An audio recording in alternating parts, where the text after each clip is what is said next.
to also ask you, Stevo, like, you see, like, for you in the future, like, it's not so much what's next, but like, sometimes I remember I used to get asked a lot where people say, you know, if Instagram finishes, what would you do? And that's kind of like, I always wanted to throw this question to you as someone who uses Snapchat. You've got, you know, your Spartans and stuff. If they decided tomorrow that that's finished or social media goes down, what would you still kind of want to push the content for the people that you help? Do you know what I mean? Yeah, like, so if we're talking, we're still allowed to film. Yeah. Oh, right, I've always filmed. I filmed before, Snapchat and all of that. Like, mate, I've got a Nokia. No, is it not? Yeah. What's the old phone? Nokia, isn't it? Yeah. Me, I forgot. It's that long. I forgot what was the old popular phone. Was your Nokia or Ericsson, man? Nokia. But I had the Nokia, right? The slide down one, and that phone there is in my bottom of my cupboard now. Yeah. Emma's chucked away all my other phones. Chucked away one of my little phones. Yeah. Yeah.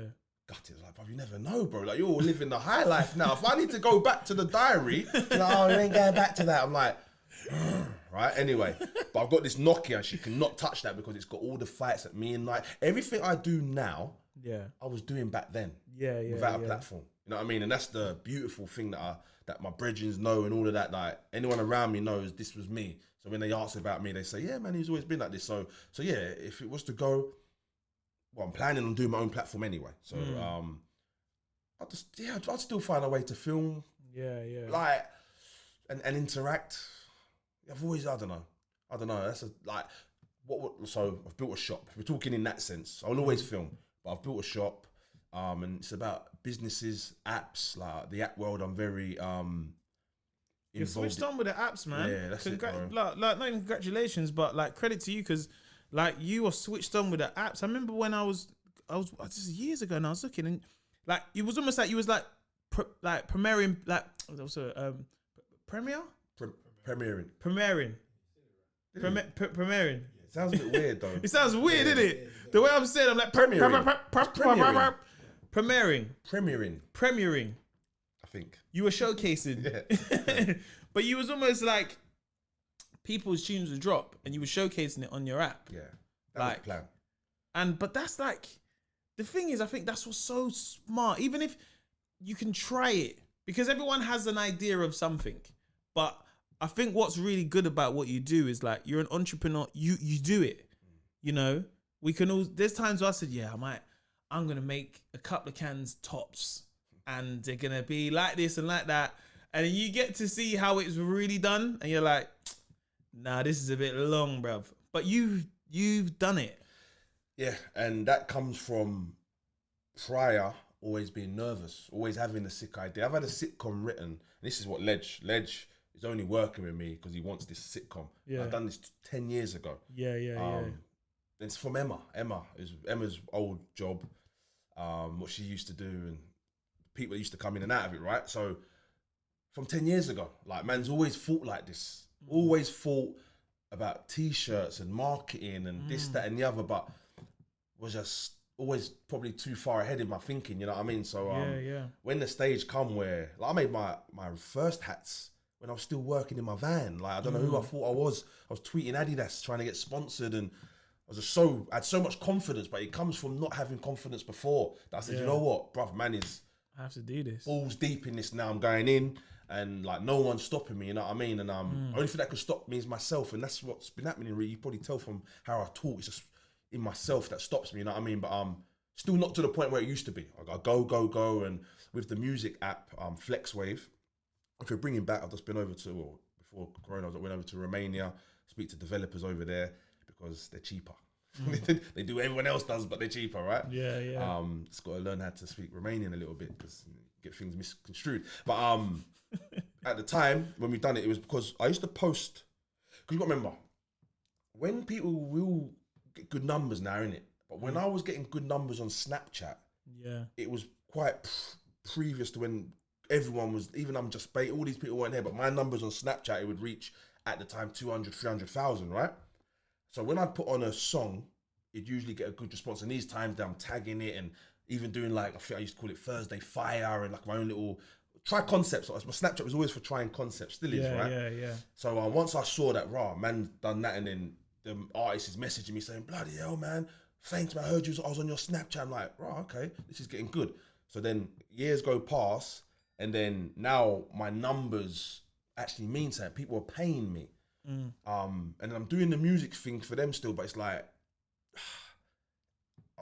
you saying thanks this wasn't enough because I've now had to cut into my story, and like it was affecting my shit, bro. Like, but I still wanted to help the musicians. I said, how can I do this, bro? And I'll be honest with you, I felt a little way. Some of them were unappreciative. So I thought, okay, like without me feeling that, without me stopping my content, I still want to help because there's loads of people that was appreciating it, was helping. Let me do an app where it's just same as my Snapchat. You see it, music plays 24/7, like a DJ. Flex Wave, your new favorite DJ.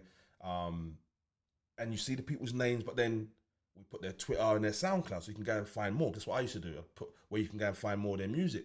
So that was that, man. And it was just I built this system where you bang the tunes in, and then you can see how long the tune comes, like whether it comes on every hour, whether it just does it mixes thing. I could put it on every couple of minutes. I could put it on one tune the whole way. I controlled the system. Yeah. But we didn't. We just used to bang the tunes in and just let the DJ just to mix it up, right? And it was working.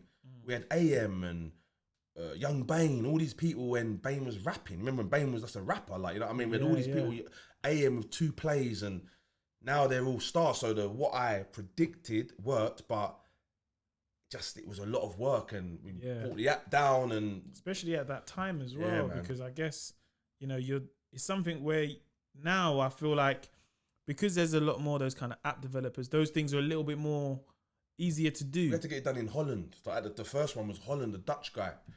Wow. And he went missing. We had to send people to his house. You know what I mean? It was like, like, this what was going on, man. And oh, mate. Yeah, it was just like, and it was crazy because just prior to that, say my business partner. I want to say my business partner is Colin Kazim Richards, who's a guy that has popped up on my Snapchat because I was cussing Turkish footballers, saying they're crap players, this, that, and the other. Then he pops up, Kazim, the Black Turk. He used to play for Sheffield United. He went to Fenerbahce. Yeah. Honestly, that guy there, he's just come back now to Derby from Brazil. He's the most misunderstood guy ever, but he doesn't care. He's earning money, his family are nice, his friends, his mum and dad are set up, like, he does not care, and I wish I had that in me. But Colin, he loves his music. He loves to bring, like, he's got a connection with the streets still. Like, he helps a lot of his boys from the streets and looks after them and tries to set them up and whatnot. And a lot of them do music, so he's always pushing their music. And that's one thing we had in common. Like, we really knew how hard it was for these brothers out here. Like, they ain't gonna get on one extra. They ain't gonna get on these things with the music they're doing, but they can get on Stevo's who get you 100,000 listeners. You know what I mean? So, like, we was very keen in getting these people heard. You know what I mean? So yeah, we came together with that. He wanted to beat me up first. He wanted to, but he's younger. He's a little younger, light-skinned you. No one's there. A couple of tattoos on your neck. You think you're bad, Colin, or whatever. Like, you know, what I mean? We became friends after that anyway, like Al Pacino and De Niro. But we done that, and Colin used his Al Pacino.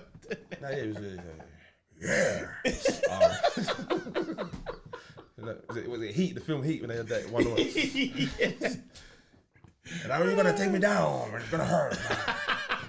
I will not hesitate. I will not fall. Anyway, but that was me and Colin. But yes, Cole, business partner, lovely geezer.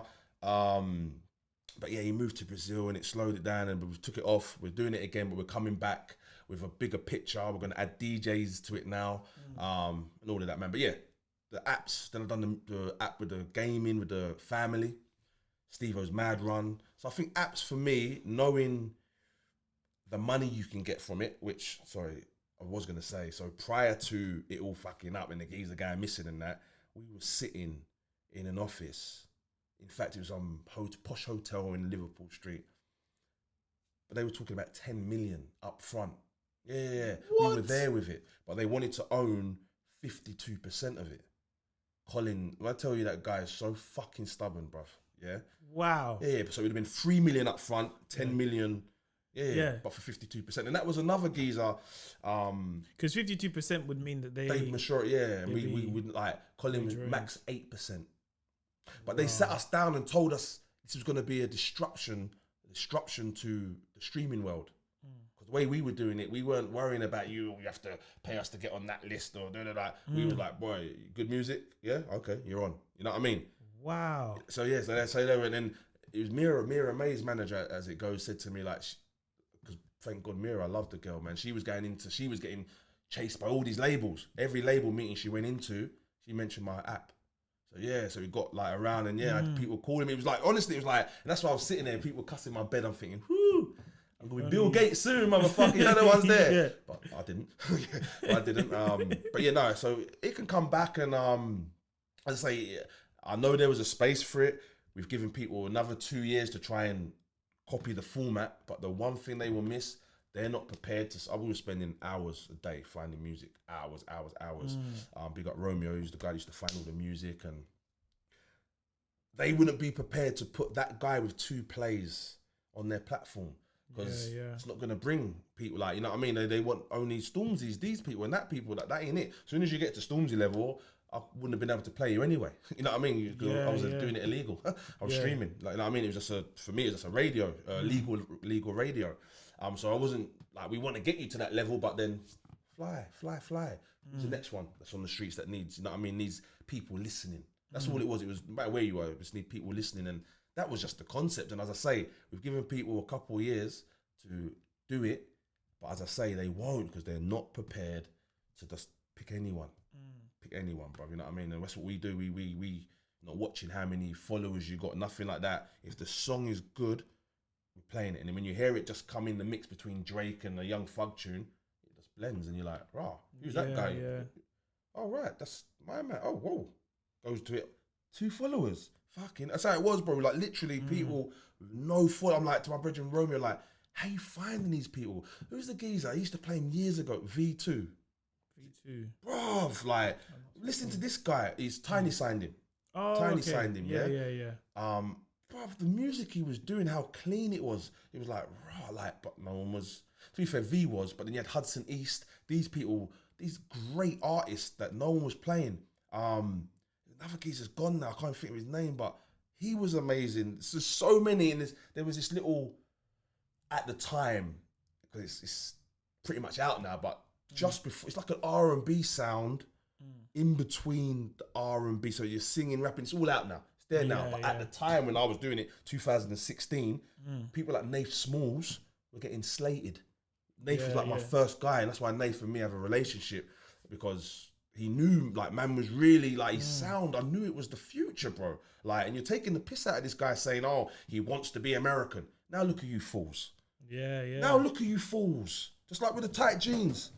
Wow, it's so tight, man. I couldn't even get that up, but you ain't got your ones on. I wore this today because of you, man. Not today. I'm the only one in tight jeans. Yours are quite tight. But Kanye got slated for tight jeans. Now every mug's wearing tight jeans, bro. You know what I mean? So, like, I'm a big... You're visionary. Like, say it how it is, man. Like, in terms of what that is, that's the visionary. That's seeing something and you're like, this is my vision for it, so...